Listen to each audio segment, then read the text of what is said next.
YouTube, what's up? We are back with another poker vlog. And in today's session, we are going to be at MGM playing 1-3 with my boy Pat, the one that's learning how to play.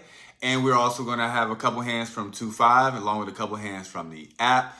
So without too much to say, I just want to say appreciate everybody. We are finally at the 2,000 subscriber mark. Let's keep running it up. I appreciate y'all. I'm going to do another giveaway really soon, so turn me up, and then I will announce the giveaway soon and how to win. We'll all be in probably the next 2 or 3 videos from now.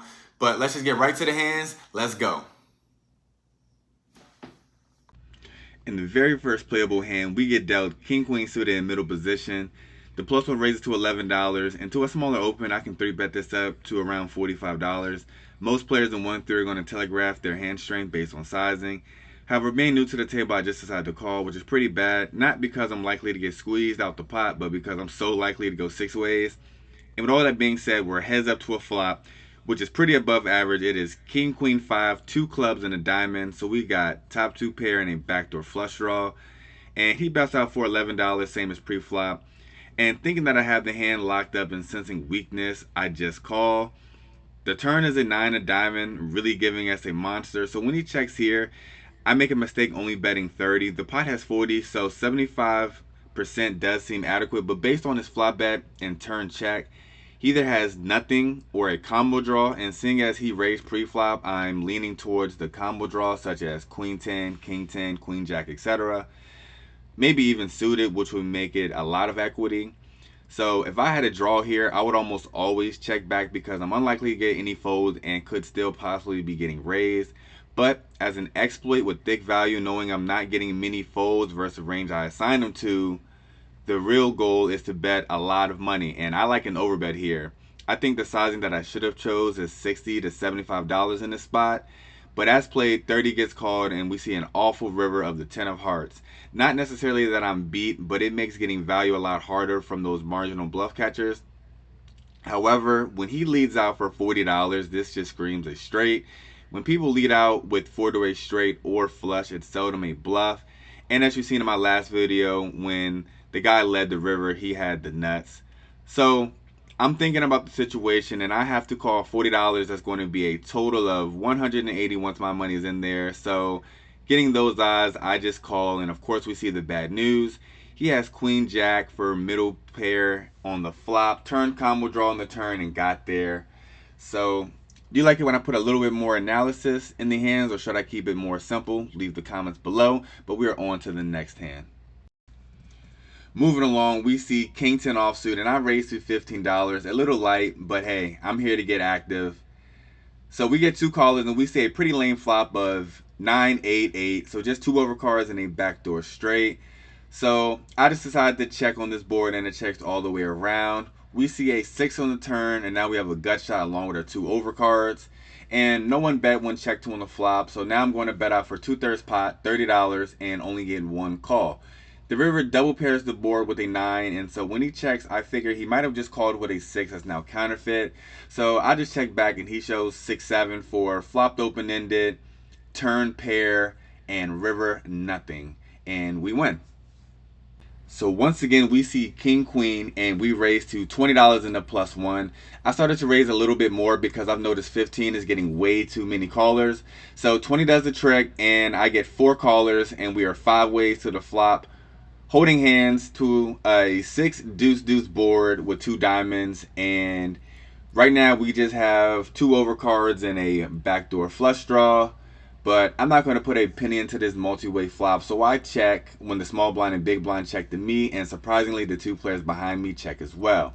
So we see a king of diamond on the turn, upgrading us to top pair, really good kicker, and second net flush draw.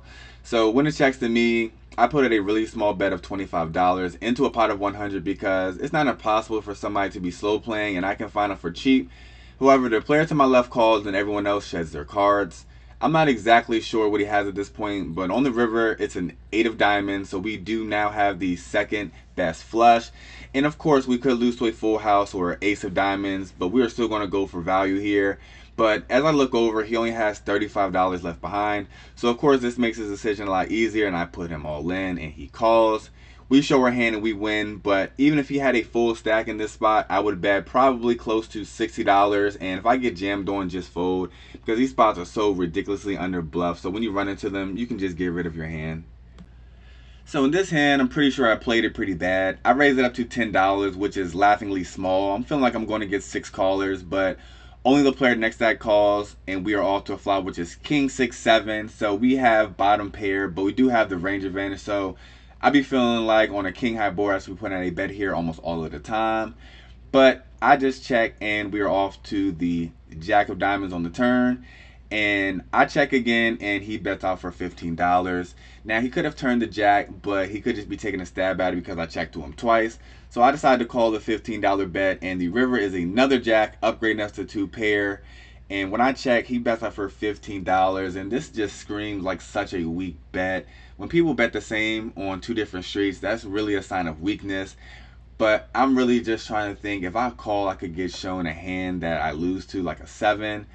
But I don't think he would be betting a 7 here in this spot. So he could just have nothing, like queen 10 was open-ended on the turn and missed. So maybe he's betting again. But on this hand, I just decided to let it go and find a better spot. And when I fold, he shows that he had queen jack. So if I would have bet the flop, we would have taken it down. But alright, so the first hand we're going to go over is just a luck box hand. I know that I told everyone that when I was on my downswing, I had pocket aces, ran it twice against pocket 10s, lost both runouts. So let me show you how poker works out. So in this hand, I have pocket 9s, pretty much under the gun, and I raise it up to $12. And the person next to that re-raises all in for $154. But I'm not too concerned that I'm beat here, because anytime he's under 50 big blinds, any decent hand, any good ace, any pocket pairs, he's going all in. So I'm thinking that I'm totally going to have him crush. So it folds around to me, of course, and I decide to call. And unfortunately, we see pocket jacks, and I'm not really loving this spot. And what do you know? First run out, we flop top set, which is always great. We hold on the run out, everything is cool. So I'm just happy to chop at this point, but nope, flop another set. We run out, holds clean, and there we go. So the same way that you can run bad, you can also run good. Obviously, this is not for as much money as the aces versus 10s hand, but the result is still the same. You can run just as good as you can bad. So that's the first hand. Let's get right into the next one. All right, so in this hand, we have pocket 10s on the button. And this is my favorite pocket pair that's not aces. So when it gets to me, there's a couple limps. I raise it up a little bit more than normal. I raise it up to $20, and I immediately get 3-bet up to $90. It folds back to me, and I'm not exactly loving this spot. He could easily have pocket kings, pocket aces, pocket queens. But I'm not a nit, and I decided to peel one time. The only problem is when I call, that's pretty much almost 20% of my stack. So I'm getting close to that threshold where it's an all-in or fold. However, I just decided to call. And we're off to a flop, which is either really good or really bad. We have an overpair on a 4-6-7 board. And it's bad because if he has an overpair, we're just going to get smoked here. But it is good because we do beat ace-king, ace-queen. But I'm really not understanding what's going on when he just rips it all in. I don't like the spot initially, but then I'm thinking, if he had aces or kings, would he do that? Not even with queens. So he might have a hand like pocket jacks, trying to get some protection from my overcards. But I'm really thinking he probably has pocket 9s or pocket 8s. Pocket 8s more because that's a gutshot to a straight. So with all that being said, I just decided to put in a call, and he has pocket 9s. I tried to go twice. He said just go once. So once it is, turn is a 3, river is a jack, and we win. As you see, the club is full of people who don't know what they're doing, overvaluing their hands that much. So if you want to get on the action, just hit me up. My description is going to contain my phone number, my Telegram. Contact me there. I'll get you into the game. Appreciate you watching these hands, but let's get right back to the felt. The river, when it double paired, even though his line didn't make much sense with the same bet. But I guess he really just wanted a call. So anyways, next hand. So it is time for the thumbnail hand. We have pocket 10s, and we raise it up to $15 in late position, and the button in the small blind, my friend Pat, decides to call. So we're off to a beautiful flop of 8-5-3 rainbow, so no overcards. And when action is on me, I decide to bet out for $10, telegraphing what I have, but I don't think anybody catches on. Also, the button is the one spaz player at the table, so this was hoping that maybe he'd take the small bet bait, But no, he just calls, and so does Pat. So I was already 90% sure I had the best hand, but now it goes up to 100% because I turned the absolute nuts on the turn with a 10. And crazy enough, Pat decides to lead jam all in for $37. I just decided on a flat call because that's going to look strong in of itself because he's jamming, I'm calling, and there's really only a straight draw on the board, no flush draw, so I would like to keep the button in and maybe he'll spaz as well. But no, he folds pretty quick. And I tell my boy that this is going to hurt, and let's just jump right into the table audio. More than likely, bro, this one's going to hurt. That one's going to hurt. I got a missile. You don't even got to show. I got a missile, bro. Oh! You got the racket? Wow! So just to give you a rundown on what happened, my boy Pat had 10-5, so he jammed all in when he turned top and middle pair. But of course he's drawing dead against my set of 10s, and when I told him this was going to hurt, I didn't know what the river was going to be, and it ended up being a 5, so he turned 2 pair and rivered a full house. But unfortunately that's not going to be good, and it's a really tough beat for a beginner to get, but at least he's getting the harsh reality of poker early. As we move along, we see ace queen under the gun and raise it up to $20, and only our friend Pat decides to call. We were off to a flop, which is queen 10-3 with 2 diamonds. And so on this board, I look at it and we have the ace of diamonds. So backdoor nut flush draw along with top pair, top kicker. So I'm pretty in love with my hand, and I decide to bet out for $25, and Pat decides to put in the call. So as we're off to a turn, it is the ace of hearts. So now we have top 2 pairs, very strong hand. But it is something to note that King Jack does come home for a straight that was open-ended. But I'm going to keep on betting, and this time I land on a sizing of $50. And with this bet, he decides to call, and we see a pretty bad river card in the 8 of diamonds. This is bad because even though we have the ace of diamonds, he could still be calling with any semi-connected diamond since he's new. So what I'm saying is if he had like 2-5 of diamonds, 2-4 of diamonds, 7-9 of diamonds, anything of that sort he could still have, and now he has a flush. But once again, I'm not a weak player, so I'm just going to bet, and if he raises, then I'll fold.